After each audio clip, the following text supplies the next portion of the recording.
ಸರ್ವರಿಗೂ ಅನಂತ ಶರಣು ಶರಣಾರ್ಥಿಗಳು. ನಾನು ನಿಮ್ಮ ಯೋಗ ಗುರು ವೈದ್ಯ ಶ್ರೀ ಚನ್ನಬಸವಣ್ಣ, ಟಾಟಾ ನಗರ, ಬೆಂಗಳೂರು. ಸರ್ವ ರೋಗಗಳಿಗೂ ಇಲ್ಲಿದೆ ಸುಲಭ ಆರೋಗ್ಯ ಸೂತ್ರ. ಇದು ಯೋಗ ಸೂತ್ರ ಕಾರ್ಯಕ್ರಮ. ಇವತ್ತಿನ ಈ ಕಾರ್ಯಕ್ರಮದಲ್ಲಿ ಮುಖ್ಯವಾಗಿ ಈ ಥೈರಾಯ್ಡ್ ಸಮಸ್ಯೆಗಾಗಿ ಯಾವೆಲ್ಲ ಪ್ರಾಣಾಯಾಮಗಳನ್ನು ಮಾಡಬೇಕು ಅನ್ನೋದ್ರ ಬಗ್ಗೆ ಹೇಳಿಕೊಡ್ತೇನೆ. ಪ್ರಮುಖವಾಗಿ ಥೈರಾಯ್ಡ್ ಸಮಸ್ಯೆಗೆ ಅತಿ ಮುಖ್ಯವಾಗಿ ಬೇಕಾಗಿರ್ತಕ್ಕಂಥ ಪ್ರಾಣಾಯಾಮ ಯಾವುದು ಅಂತೇಳಿದ್ರೆ ಕಪಾಲಭಾತಿ. ಆ ಕಪಾಲಭಾತಿ ಮಾಡೋದಕ್ಕಿಂತ ಮೊದಲು ನಾವೇನು ಮಾಡ್ಕೋಬೇಕು, ನಮ್ಮ ಶ್ವಾಸಕೋಶಗಳನ್ನು ಶುದ್ಧಿ ಮಾಡ್ಕೊಂಡಿರಬೇಕು. ಶ್ವಾಸಕೋಶಗಳನ್ನು ಶುದ್ಧಿ ಮಾಡ್ಕೊಂಡಾದ್ಮೇಲೆ ನಾವು ಕಪಾಲಭಾತಿಯನ್ನು ಮಾಡಬೇಕು. ಆ ಶ್ವಾಸಕೋಶದ ಶುದ್ಧೀಕರಣಕ್ಕೋಸ್ಕರ ಯಾವ ಪ್ರಾಣಾಯಾಮ? ಅದುವೇ ಭಸ್ತ್ರಿಕಾ ಪ್ರಾಣಾಯಾಮ.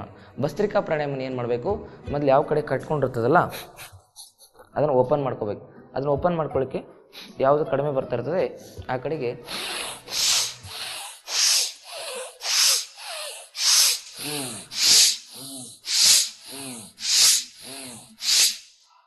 ಹೀಗೆ 21 ಬಾರಿ ಮಾಡಬೇಕು. ಹೀಗೆ ಯಾವ ಕಡೆ ಕಟ್ಕೊಂಡಿರ್ತದಲ್ಲ ಆ ಕಡೆ ಮೊದಲು ಮಾಡಿ, ಅದಾದಮೇಲೆ ಯಾವ ಕಡೆ ಸರಾಗಿರ್ತದಲ್ಲ ಅದು ಒಂದು ಸರಿಗೆ 21 ಸರಿ ಮಾಡಬೇಕು. ಆ ಕಡೆಗೂ ಕೂಡ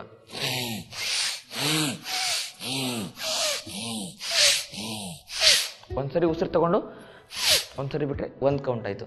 ಈ ರೀತಿ 21 ಬಾರಿ ಎರಡೂ ಕಡೆ ಮಾಡಿ ಆದಮೇಲೆ ಎರಡು ಕಡೆಯಿಂದ 21ರಂತೆ 3 ಕೌಂಟ್ ಮಾಡಬೇಕು. 1 2 ಹೀಗೆ 21 ಬಾರಿ ಮಾಡಬೇಕು. ಅದಾದಮೇಲೆ ಒಂದು ಬ್ರೇಕ್ ತೊಗೋಬೇಕು, ಮತ್ತೊಂದು 21 ಬಾರಿ ಮಾಡಬೇಕು. ಅದಾದಮೇಲೆ ಮತ್ತೊಂದು ಸರಿ ನಿಲ್ಲಬೇಕು, ಮತ್ತೊಂದು 21 ಸರಿ ಮಾಡಬೇಕು. ಅಂತೇಳಿದ್ರೆ 3 ಸರಿ ಮಾಡಬೇಕು. ಹೀಗೆ ಒಂದು ಸರಿ ಮಾಡಿ ತೋರಿಸ್ತೇನೆ ನೋಡಿ.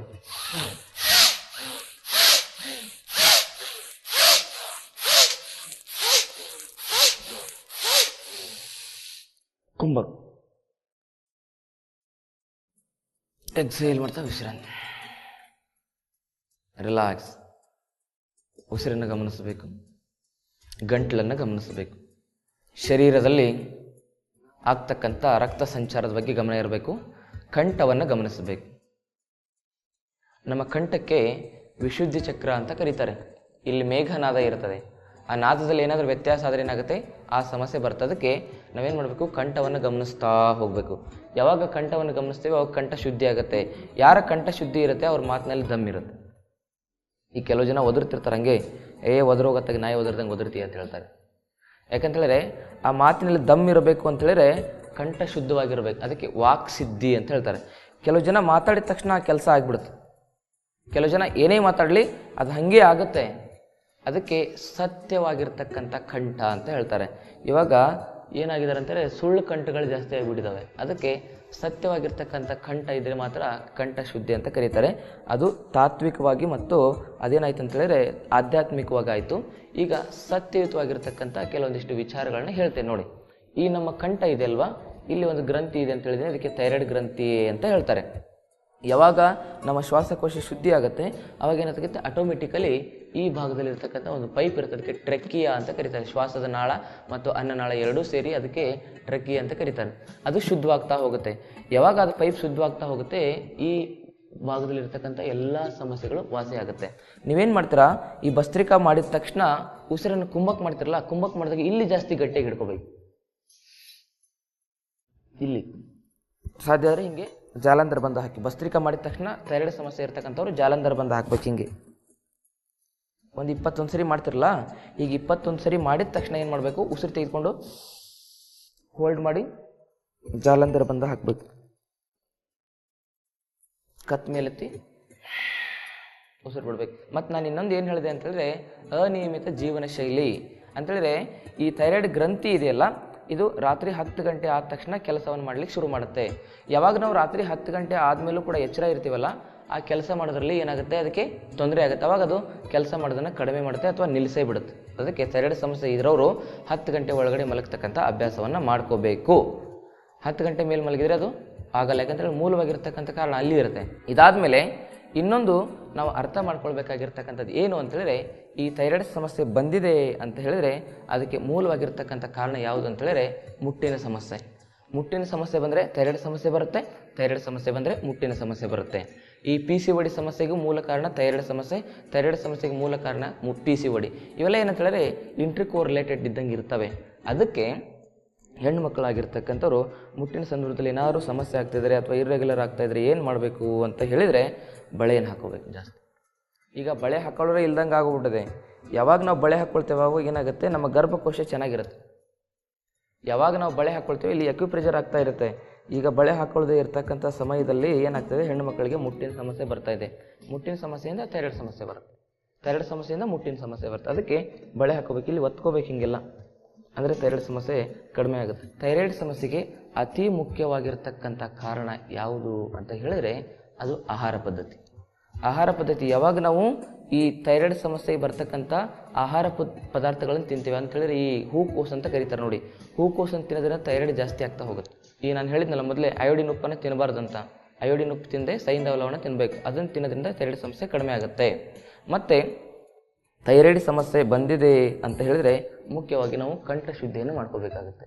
ಕಂಠ ಶುದ್ಧಿಯನ್ನು ಮಾಡ್ಕೊಳ್ಳಿಕ್ಕೆ ಈ ಭಸ್ತ್ರಿಕಾ ಪ್ರಾಣಾಯಾಮ ಒಂದು ಕೂಡ ಹೆಲ್ಪ್ ಆಗುತ್ತೆ. ಈಗ ನಾನು ನಿಮ್ಗೆ ಹೇಳ್ಕೊಡ್ತಾ ಇರತಕ್ಕಂಥ ಪ್ರಾಣಾಯಾಮ ಯಾವುದು ಅಂತ ಹೇಳಿದ್ರೆ, ಇದಕ್ಕೆ ಕಪಾಲಭಾತಿ ಅಂತ ಕರೀತಾರೆ.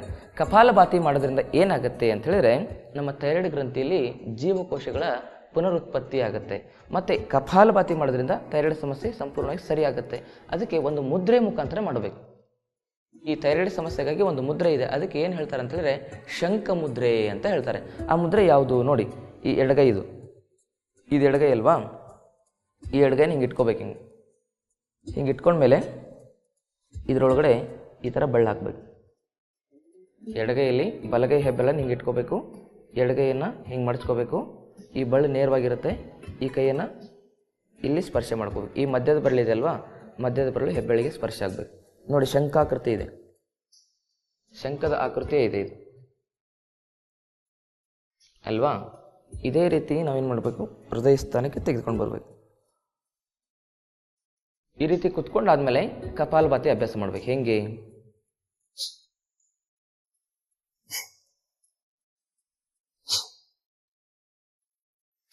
ಕಪಾಲಭಾತಿ ಮಾಡೋ ಸಂದರ್ಭದಲ್ಲಿ ಏನು ಹೇಳ್ಬೇಕಂತ ಹೇಳಿದ್ರೆ, ಹಮ್ ಹಮ್ ಹಮ್ ಹಮ್ ಅಂತ ಮನಸ್ಸಲ್ಲಿ ಹೇಳ್ಬೇಕು, ಹೊರಗಡೆ ಅಲ್ಲ, ಮನಸ್ಸಲ್ಲೇನೆ ಹಮ್ ಅಂತ ಹೇಳ್ಬೇಕು. ಹಮ್ ಅಂತ ಹೇಳಿದ್ರೆ ನಮ್ಮ ವಿಶುದ್ಧಿ ಚಕ್ರದ ಮೂಲ ಮಂತ್ರ, ಅದನ್ನು ಹೇಳ್ಬೇಕು ಮನಸ್ಸಲ್ಲಿ.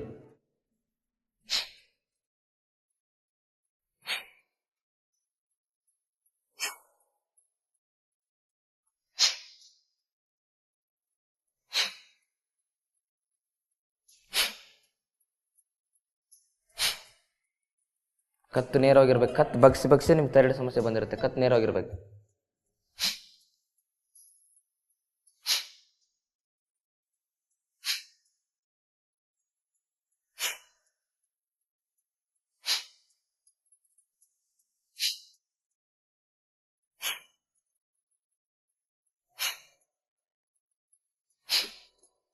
ನಿಧಾನ ವಾಪಸ್ ಬಂದು ಹೀಗೆ ಒಂದು 15 ನಿಮಿಷ ಮಾಡಬೇಕು. 15 ನಿಮಿಷ ಈ ಕಪಾಲಭಾತಿ ಮಾಡಿ ಆದಮೇಲೆ, ಕಪಾಲಭಾತಿ ಮಾಡ್ತಾನೆ ಈ ಕೈಯಲ್ಲಿ ಹಿಂಗೆ ಇಟ್ಕೋಬೇಕು. ಹಿಂಗೆ ಇದು ಅಕ್ಯುಪ್ರೆಷರ್ ಇನ್ಸ್ಟ್ರೂಮೆಂಟ್, ಇದು ಸಿಗುತ್ತೆ. ಅಕಸ್ಮಾತ್ ಇದು ಸಿಗಲಿಲ್ಲ ಅಂತ ಹೇಳಿದ್ರೆ ನಿಮ್ಮ ಕೈಯಲ್ಲೇ ಒತ್ಬೋದು, ಇದು ಸಿಗುತ್ತೆ ಈ ಥರದ್ದು. ಇದನ್ನೇನು ಮಾಡಬೇಕು, ಈ ಬೆರಳಿಗೆ ಹಾಕ್ಕೋಬೇಕು. ಹಿಂಗೆ ಹಾಕ್ಕೊಂಡ್ಮೇಲೆ ಇದನ್ನೇನು ಮಾಡ್ಕೋಬೇಕಂತೇಳಿ ಇಲ್ಲಿ ಪ್ರೆಸ್ ಮಾಡ್ಕೋಬೇಕು. ಇಲ್ಲಿ ಥೈರಾಯ್ಡ್ ಗ್ರಂಥಿಗೆ ಇಲ್ಲಿ ಪಾಯಿಂಟ್ ಇರುತ್ತೆ, ಹಿಂಗೆ ಇಟ್ಕೊಂಡು ಗಟ್ಟಿಯಾಗಿ ಪ್ರೆಸ್ ಮಾಡಿಕೊಂಡು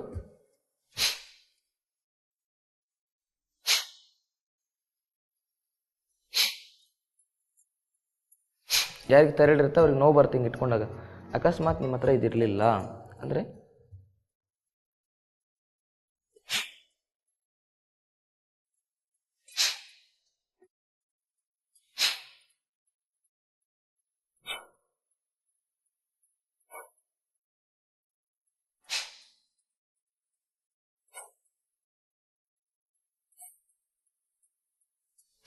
ಎಡಗೈಲೇ ಹಿಂಗೆ ಪ್ರೆಸ್ ಮಾಡ್ಕೋಬೇಕು. ಅದಾದಮೇಲೆ ಇನ್ನೊಂದು ಪಾಯಿಂಟ್ ಇದೆ ಇಲ್ಲಿ, ಈ ಭಾಗದಲ್ಲಿ ಇಲ್ಲಿದೆ ಅಲ್ವಾ, ಈ ಭಾಗದಲ್ಲಿ ಪಾಯಿಂಟ್ ಇದೆ. ಇಲ್ಲಿ ಪ್ರೆಸ್ ಮಾಡ್ಕೊಂಡಾಗ ಥೈರಾಯ್ಡ್ ಸಮಸ್ಯೆವರೆಗೂ ವಿಪರೀತ ನೋವು ಬರುತ್ತೆ. ಅಕಸ್ಮಾತ್ ಇಲ್ಲಿ ನೋವು ಬಂತು ಅಂತ ಹೇಳಿದ್ರೆ ಥೈರಾಯ್ಡ್ ಸಮಸ್ಯೆ ಬರ್ತಾ ಇದೆ ಅಂತ ಅರ್ಥ. ಇಲ್ಲಿ ಪ್ರೆಸ್ ಮಾಡ್ಕೋಬೇಕು, ಹೀಗೆ ಇದನ್ನು ಪ್ರೆಸ್ ಮಾಡ್ಕೊಂಡು ಏನು ಮಾಡ್ಕೋಬೇಕು, ಹೀಗೆ ಇಟ್ಕೊಂಡು ಹೀಗೆ ಪ್ರೆಸ್ ಮಾಡಿಕೊಂಡು ಕಪಾಲಭಾತಿ ಮಾಡಬೇಕು.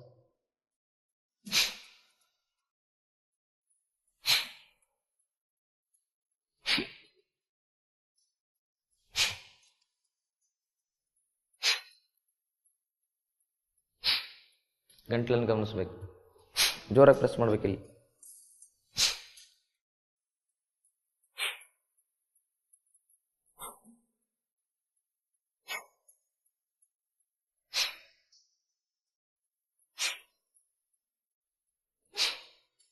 ರಿಲ್ಯಾಕ್ಸ್. ದೀರ್ಘ ಉಸಿರಾಡಿ. ನಿಮ್ಮ ಗಂಟಲಿನ ಭಾಗವನ್ನು ಗಮನಿಸ್ತಾ ಹೋಗಿ. ತಲೆ, ಕುತ್ತಿಗೆ, ಬೆನ್ನು ಹುರಿ ನೇರವಾಗಿರಲಿ. ಗಂಟಲನ್ನು ಗಮನಿಸ್ತಾ ಹೋಗಿ. ಗಂಟಲಿನ ಭಾಗವನ್ನು ಗಮನಿಸಿ.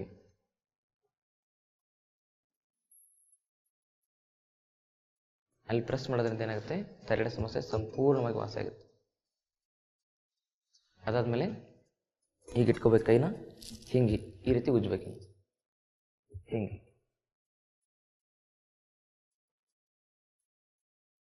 ಹೀಗೆ ಇಟ್ಕೋಬೇಕು. ಹೀಗೆ ಲಾಕ್ ಮಾಡ್ಕೋಬೇಕು. ಹಿಂಗೆ ಲಾಕ್ ಮಾಡಿಕೊಂಡು ಹಿಂಗೆ ಉಜ್ಕೋಬೇಕು.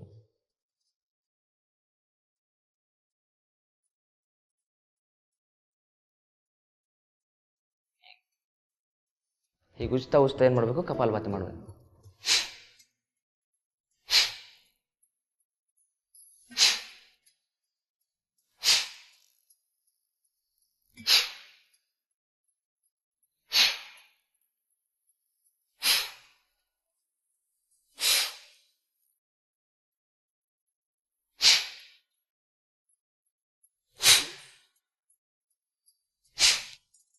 ಹೀಗೆ ಇದನ್ನು ಸಂಪೂರ್ಣವಾಗಿ ನಾವು ಅತೀ ಒಂದು ಏಕಾಗ್ರತೆಯಿಂದ ಮಾಡಬೇಕು. ಯಾವುದೇ ಪ್ರಾಣಾಯಾಮ ಮಾಡಬೇಕಂತ ಹೇಳಿದ್ರು ಕೂಡ ನಮ್ಮಲ್ಲಿ ಏಕಾಗ್ರತೆ ಇರಬೇಕು. ಎಲ್ಲಿ ಏಕಾಗ್ರತೆ ಇರಬೇಕು, ಎಲ್ಲಿ ಸಮಸ್ಯೆ ಇದೆ ಅಲ್ಲೇ ಏಕಾಗ್ರತೆ ಇರಬೇಕು. ಈಗ ಥೈರಾಯ್ಡ್ ಸಮಸ್ಯೆ ಇಲ್ಲಿರುತ್ತಲ್ವಾ, ಈಗ ಮಾಡ್ತಾ ಮಾಡ್ತಾ ಅಲ್ಲೇ ಏಕಾಗ್ರತೆಯನ್ನು ತೆಗೆದುಕೊಂಡೋಗಿ, ಅಲ್ಲೇ ಕಾನ್ಸಂಟ್ರೇಷನ್ ತೆಗೆದುಕೊಂಡೋಗಿ ಮಾಡೋದು. ಶಂಖ ಮುದ್ರೆ ಮಾಡೋ ಟೈಮಲ್ಲೂ ಕೂಡ ಅಲ್ಲೇ ಕಾನ್ಸಂಟ್ರೇಷನ್ ಇರಬೇಕು. ಮತ್ತು ಈ ರೀತಿ ಪ್ರೆಸ್ ಮಾಡಿಕೊಂಡು ಮಾಡೋ ಸಂದರ್ಭದಲ್ಲಿ ಕೂಡ ಅಲ್ಲೇ ಕಾನ್ಸಂಟ್ರೇಷನ್ ಇರಬೇಕು. ಇಲ್ಲಿ ಪ್ರೆಸ್ ಮಾಡ್ಕೊಂಡು ಮಾಡೋದ್ರಲ್ಲೂ ಕೂಡ ಅಲ್ಲೇ ಕಾನ್ಸಂಟ್ರೇಷನ್ ಇರಬೇಕು. ಇವೆಲ್ಲ ಅಕ್ಯುಪ್ರೆಷರ್ ಪಾಯಿಂಟ್ಸ್ ಅಂತ ಹೇಳ್ತಾರೆ. ಈ ಅಕ್ಯುಪ್ರೆಷರ್ ಪಾಯಿಂಟ್ಸು, ಮುದ್ರೆ, ಇದ್ರ ಮೂಲಕ ಏನಾದರೂ ನಾವು ಕಪಾಲಭಾತಿ ಮಾಡಿದರೆ ಥೈರಾಯ್ಡ್ ಸಮಸ್ಯೆ ವಾಸಿ ಆಗೋದಂತೂ ಗ್ಯಾರಂಟಿ. ಅದಕ್ಕೆ ಇದನ್ನು ನೀವು ಹೆಚ್ಚು ಪ್ರಾಕ್ಟೀಸ್ ಮಾಡಬೇಕು. ಭಸ್ತ್ರಿಕಾ ಪ್ರಾಣಾಯಾಮ ಪ್ರಾಕ್ಟೀಸ್ ಮಾಡಲಿಕ್ಕೆ ಒಂದು 5 ರಿಂದ 10 ನಿಮಿಷ ಬೇಕಾಗುತ್ತೆ. ಕಪಾಲಭಾತಿಯನ್ನು ಒಂದು 15 ರಿಂದ 20 ನಿಮಿಷ ಅಭ್ಯಾಸ ಮಾಡಬೇಕು. ಈಗ ಈ ಥೈರಾಯ್ಡ್ ಸಮಸ್ಯೆಗಾಗಿ ನಾನು ಹೇಳಿದ್ನಲ್ವಾ, ಈ ಕಪಾಲಭಾತಿ ಅತಿ ಪ್ರಮುಖ ಅಂತೇಳಿ. ಕಪಾಲಭಾತಿ ಮಾಡಿದ ನಂತರ ಸ್ವಲ್ಪ ನಾಡಿ ಶೋಧನವನ್ನು ಮಾಡ್ಕೋಬೇಕು. ನಾಡಿ ಶೋಧನವನ್ನು ಮಾಡ್ಕೊಂಡ್ಮೇಲೆ ಈ ಥೈರಾಯ್ಡ್ ಸಮಸ್ಯೆಗೆ ಇನ್ನೊಂದು ಪ್ರಮುಖವಾಗಿರ್ತಕ್ಕಂಥ ಪ್ರಾಣಾಯಾಮ ಯಾವುದು ಅಂತೇಳಿದ್ರೆ ಅದಕ್ಕೆ ಉಜ್ಜಾಯಿ ಪ್ರಾಣಾಯಾಮ ಅಂತ ಕರೀತಾರೆ. ಉಜ್ಜಾಯಿ ಅಂದರೆ ಜಯಿಸು ಅಂತ ಅರ್ಥ. ಇದು ಥೈರಾಯ್ಡ್ ಸಮಸ್ಯೆಯನ್ನು ಬೇರು ಸಮೇತವಾಗಿ ವಾಸಿ ಮಾಡುತ್ತೆ. ಆ ಥೈರಾಯ್ಡ್ ಸಮಸ್ಯೆಯನ್ನು ಬೇರು ಸಮೇತವಾಗಿ ವಾಸಿ ಮಾಡ್ತಕ್ಕಂಥ ಆ ಉಜ್ಜಾಯಿ ಪ್ರಾಣಾಯಾಮ ಮಾಡೋದಕ್ಕಿಂತ ಮೊದಲು ನಾವೇನು ಮಾಡ್ಕೋಬೇಕು, ನಮ್ಮ ನಾಡಿಗಳನ್ನು ಶುದ್ಧಿ ಮಾಡ್ಕೋಬೇಕು. ಹಾಗಿದ್ರೆ ನಾಡಿಗಳ ಶುದ್ಧೀಕರಣಕ್ಕೋಸ್ಕರ ನಾಡಿ ಶೋಧನ ಪ್ರಾಣಾಯಾಮ ಏನು ಮಾಡಬೇಕು? ಥೈರಾಯ್ಡ್ ಸಮಸ್ಯೆ ಇರೋರು ಪ್ರಮುಖವಾಗಿ ಯಾವ ಮುದ್ರೆ ಮಾಡಬೇಕು ಅಂತೇಳಿದ್ರೆ ಈ ಅಪಾನವಾಯು ಮುದ್ರೆಯನ್ನು ಮಾಡ್ಕೋಬೇಕು. ಹೀಗೆ ಅಪಾನವಾಯು ಮುದ್ರೆ ಮಾಡ್ಕೋಬೇಕು. ಹೀಗೆ ಅಂದರೆ ಮಧ್ಯದ ಬೆರಳು ಮತ್ತು ಉಂಗುರ ಬೆರಳನ್ನು ಸ್ಪರ್ಶ ಮಾಡ್ಕೋಬೇಕು. ನೇರ ಕೂತ್ಕೊಂಡಿರಬೇಕು. ನೇರ ಕೂತ್ಕೊಂಡು ದೀರ್ಘ ಉಸಿರು ತೆಗೆದುಕೋಬೇಕು. ನಿಧಾನ ಹೊರಗಡೆ ಬಿಡಬೇಕು. ಇನ್ನೊಮ್ಮೆ ದೀರ್ಘ ಉಸಿರು ತೆಗೆದುಕೋಬೇಕು. ನಿಧಾನ ಹೊರಗಡೆ. 3ನೇ ಬಾರಿ ದೀರ್ಘ ಉಸಿರು ತೆಗೆದುಕೋಬೇಕು. ಬಲಭಾಗದ ನಾಸಿಕಾಗ್ರವನ್ನು ಮುಚ್ಚಿ ಎಡಭಾಗದಿಂದ ಉಸಿರನ್ನು ಬಿಡಬೇಕು. ಎಡಭಾಗದಿಂದ ತೆಗೆದುಕೋಬೇಕು. ಗಂಟ್ಲನ್ನು ಗಮನಿಸ್ತಾ ಬಲಗಡೆ ಬಿಡಬೇಕು. ಬಲಗಡೆ ತಗೋಬೇಕು. ಗಂಟ್ಲನ್ನು ಗಮನಿಸ್ತಾ ಎಡಗಡೆ ಬಿಡಬೇಕು. ಹಾಗೆ ನಿರಂತರವಾಗಿ ಮಾಡಿ ಗಂಟಲನ್ನು ಗಮನಿಸ್ತಾ ಹೋಗ್ಬೇಕು.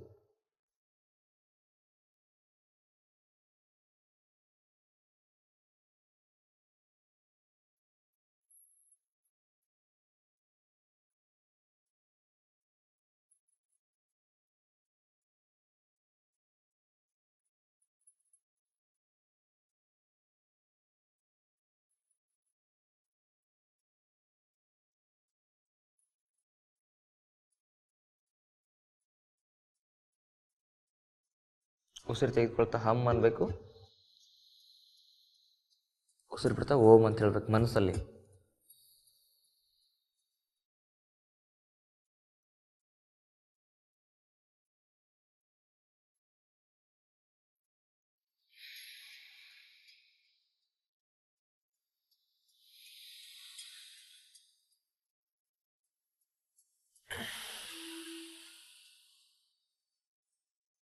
ಹೀಗೆ ಇದನ್ನು ಮಾಡ್ತಾ ಹೋಗ್ಬೇಕು.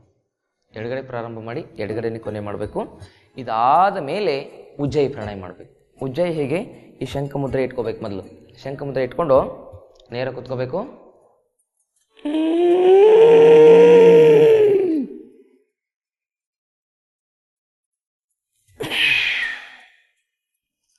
ಗಂಟ್ಲಿಂದ ಉಸಿರು ತಗೋಬೇಕು, ಚಿನ್ ಲಾಕ್ ಮಾಡ್ಕೋಬೇಕು ಎದೆಗೆ.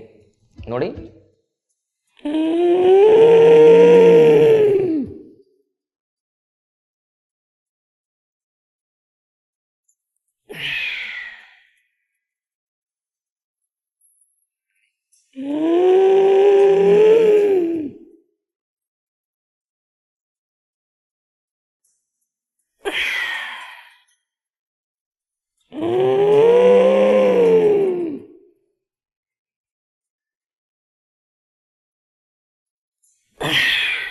ಇದನ್ನು ಎಷ್ಟು ನಿಮಿಷ ಮಾಡ್ಬೇಕಂತ ಹೇಳಿದ್ರೆ ಮಿನಿಮಮ್ ಒಂದು 10 ನಿಮಿಷ ಮಾಡಬೇಕು. ಇದನ್ನು ಮಾಡಿದಾಗ ಏನಾಗುತ್ತೆ ಅಂತ ಹೇಳಿದ್ರೆ ನಮ್ಮ ಕಂಠದಲ್ಲಿರ್ತಕ್ಕಂಥ ಎಲ್ಲ ಗ್ರಂಥಿಗಳು, ಕಂಠ ಭಾಗದಲ್ಲಿರ್ತಕ್ಕಂಥ ಎಲ್ಲ ಗ್ರಂಥಿಗಳು ಏನಾಗುತ್ತೆ, ಶುದ್ಧಿ ಆಗುತ್ತೆ. ಇದಕ್ಕೆ ಉಜ್ಜಾಯಿ ಪ್ರಾಣಾಯಾಮ ಅಂತ ಕರೀತಾರೆ. ಇದು ಅತಿ ಮುಖ್ಯವಾಗಿರ್ತಕ್ಕಂಥದ್ದು. ಈ ಧನಿಯಾ ಎಲೆ ಬರ್ತದೆ ನೋಡಿ, ಕೊತ್ತಂಬರಿ ಎಲೆ, ಕೊತ್ತಂಬರಿ ಸೊಪ್ಪಿನ ಎಲೆ, ಅದನ್ನು ಜ್ಯೂಸ್ ಮಾಡಬೇಕು. ಒಂದು 30 ಗ್ರಾಮ್ ಎಲೆಯನ್ನು ಏನು ಮಾಡಬೇಕು, ಒಂದು ಗ್ಲಾಸ್ ನೀರಿಗೆ ಹಾಕಿ ಚೆನ್ನಾಗಿ ಮಿಕ್ಸಿ ಹೊಡೆದ್ಬಿಟ್ಟು ಅದನ್ನು ಜ್ಯೂಸ್ ಮಾಡಿಕೊಂಡು ಬೆಳಗ್ಗೆ 1 ಕಪ್ ಕುಡಿದ್ಬಿಟ್ರೆ ಯಾರಿಗೆ ಹಿಮೋಗ್ಲೋಬಿನ್ ಕಡಿಮೆ ಇರ್ತದೆ ಅದು ಜಾಸ್ತಿ ಆಗುತ್ತೆ. ಮತ್ತು ಥೈರಾಯ್ಡ್ ಸಮಸ್ಯೆಗೆ ಅತಿ ಉಪಯುಕ್ತವಾಗಿ ಇದು ಕಾರ್ಯನಿರ್ವಹಿಸುತ್ತೆ. ಏನು ಹೇಳಿ, ಧನಿಯಾ ಎಲೆಗಳು. ಇದನ್ನು ನೀವು ಮಾಡ್ತಾ ಹೋಗಬೇಕು. ಇದನ್ನು ನೀವು ಮಾಡ್ತಾ ಹೋದ್ರೆ ಏನಾಗುತ್ತೆ ಅಂತ ಹೇಳಿದ್ರೆ ನ್ಯಾಚುರಲ್ ಆಗಿ ಥೈರಾಯ್ಡ್ ಗ್ರಂಥಿ ತನ್ನ ಕೆಲಸವನ್ನು ಶುರು ಮಾಡುತ್ತೆ. ಮತ್ತು ಥೈರಾಯ್ಡ್ ಸಮಸ್ಯೆ ಇರ್ತಕ್ಕಂಥವ್ರು ಸ್ಟ್ರಿಕ್ಟ್ಲಿ ಟೀ ಕಾಫಿ ಕುಡಿಬಾರ್ದು. ನಾನು ಹೇಳಿದ್ನಲ್ಲ, ಧನಿಯಾ ಕಷಾಯ ಕುಡಿಬೇಕು. ಮತ್ತು ಅದಾದಮೇಲೆ ಥೈರಾಯ್ಡ್ ಸಮಸ್ಯೆ ಇದ್ದಾಗ ನಾವೇನು ಮಾಡ್ಕೋಬೇಕಂತ ಹೇಳಿದ್ರೆ ಒಂದು ಬಿಸಿ ನೀರಿನ ಗಾರ್ಗಲಿಂಗ್ ಮಾಡ್ಕೋಬೇಕು. ಈ ಉಗುರು ಬೆಚ್ಚನ ನೀರು ಇರ್ತದಲ್ಲ, ಆ ಉಗುರು ಬೆಚ್ಚನ ನೀರನ್ನ ಗಂಟ್ಲಿಗೆ ಹಾಕೊಂಡು ಮಾಡಬೇಕು. ಅದರಲ್ಲಿ ಸೈಂಧವ ಲವಣ ಹಾಕಿರಬೇಕು. ಹಾಗೆ ಗಾರ್ಗಲಿಂಗ್ ಮಾಡಿ ಉಗಿಬೇಕು. ಅಂದರೆ ಏನಾಗುತ್ತೆ, ಅದು ಶುದ್ಧವಾಗ್ತಾ ಹೋಗುತ್ತೆ. ಅಕಸ್ಮಾತ್ ಅಲ್ಲೇನಾದರೂ ಇನ್ಫೆಕ್ಷನ್ ಇದ್ದರೆ ಥೈರಾಯ್ಡಲ್ಲಿ, ಥೈರಾಯ್ಡ್ ಗ್ರಂಥಿಯಲ್ಲಿ ಇನ್ಫೆಕ್ಷನ್ ಆಗಿದ್ರೆ, ಅದು ಊತ ಬಂದಿದ್ರೆ ಏನು ಮಾಡ್ಬೇಕಂತ ಹೇಳಿದ್ರೆ ಈ ಹಸಿ ಅರಿಶಿಣದ ರಸ ಇರ್ತದಲ್ಲ, ಆ ರಸವನ್ನು ಏನು ಮಾಡಬೇಕು, ಗಂಟ್ಲಿಗೆ ಹಿಂಡಿ ಬಿಡ್ಬೇಕು. ಹಿಂಡಿ ಅದು ತಂತಾನೆ ಒಳಗೆ ಹೋಗ್ತಾ ಇರುತ್ತೆ. ನಿಮಗೆ ಅಕಸ್ಮಾತ್ ಹಸಿ ಅರಿಶಿನ ಸಿಗಲಿಲ್ಲ ಅಂತ ಹೇಳಿದ್ರೆ ಒರಿಜಿನಲ್ ಬೇರು ಮಾತ್ರ ತರಬೇಕು. ನೀವು ಪುಡಿ ತರಬಾರ್ದು. ಪುಡಿಯಲ್ಲಿ ಏನಿರ್ತದೆ ಕೆಮಿಕಲ್ ಮಿಕ್ಸ್ ಮಾಡಿರ್ತಾರೆ. ಅರಿಶಿನದ ಕೊಂಬಿನ ಪೌಡ್ರ್ ಮಾಡಿಬಿಟ್ಟು ಅದನ್ನೇನು ಮಾಡಬೇಕು, ಹಿಂಗೆ ಗಂಟ್ಲಿಗೆ ಹಾಕೊಂಡ್ಬಿಡ್ಬೇಕು. ಅದೇನು ಮಾಡುತ್ತೆ, ನಮ್ಮ ಸಲೈವ ಜೊತೆಗೆ ನಮ್ಮ ಜೊಲ್ಲಿನ ಜೊತೆಗೆ ತಂತಾನೆ ಒಳಗಡೆ ಹೋಗ್ತಾ ಇರುತ್ತೆ. ಅದನ್ನು ಮಾಡಿದರೂ ಕೂಡ ನಮ್ಮ ಥೈರಾಯ್ಡ್ ಸಮಸ್ಯೆ ಕಡಿಮೆ ಆಗುತ್ತೆ. ಅದಾದಮೇಲೆ ಇನ್ನೊಂದು ಏನು ಮಾಡಬೇಕಾಗಿದೆ ಅಂತ ಹೇಳಿದ್ರೆ, ನಾವು ಈ ಥರ ಒಂದು ರಿಂಗ್ ಬರುತ್ತೆ, ಇದನ್ನು ಹಿಂಗೆ ಹಾಕೊಂಡ್ಬಿಡ್ಬೇಕು. ಇಲ್ಲಿ ಹಾಕ್ಕೊಂಡಾಗ ಇಲ್ಲಿ ಒತ್ತತ್ತಿದ್ದು ನೋಡಿ, ಹೆಂಗಾಗಿದೆ ನೋಡಿ, ಮಾರ್ಕ್ ಆಗಿದೆ ಅಲ್ವಾ ನೋಡಿ. ಈ ಥರ ಒಂದು ಎಕ್ಯುಪ್ರೆಷರ್ ರಿಂಗ್ ಬರುತ್ತೆ, ಅದನ್ನು ಇಲ್ಲೇ ಮೂಮೆಂಟ್ ಮಾಡ್ತಾ ಇರಬೇಕು ಜಾಸ್ತಿ.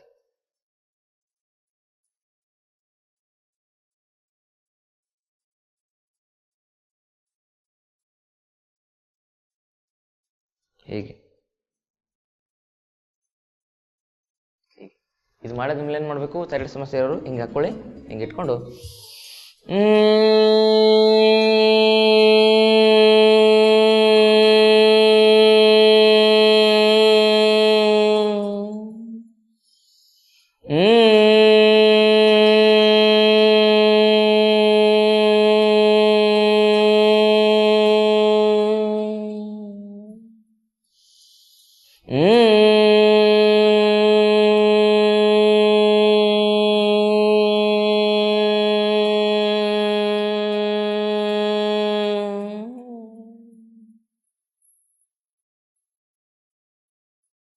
ಭ್ರಾಮರಿ ಪ್ರಾಣಾಯಾಮ. ಇಷ್ಟೆಲ್ಲ ಪ್ರಾಣಾಯಾಮವನ್ನು ಮಾಡಬೇಕು. ಮತ್ತು ಗಂಟಲು ಸ್ವಲ್ಪ ತಣ್ಣಗಿರಲಿಕ್ಕೆ ಸದಂತ, ಶೀತಲಿ, ಶೀತಕಾರಿ,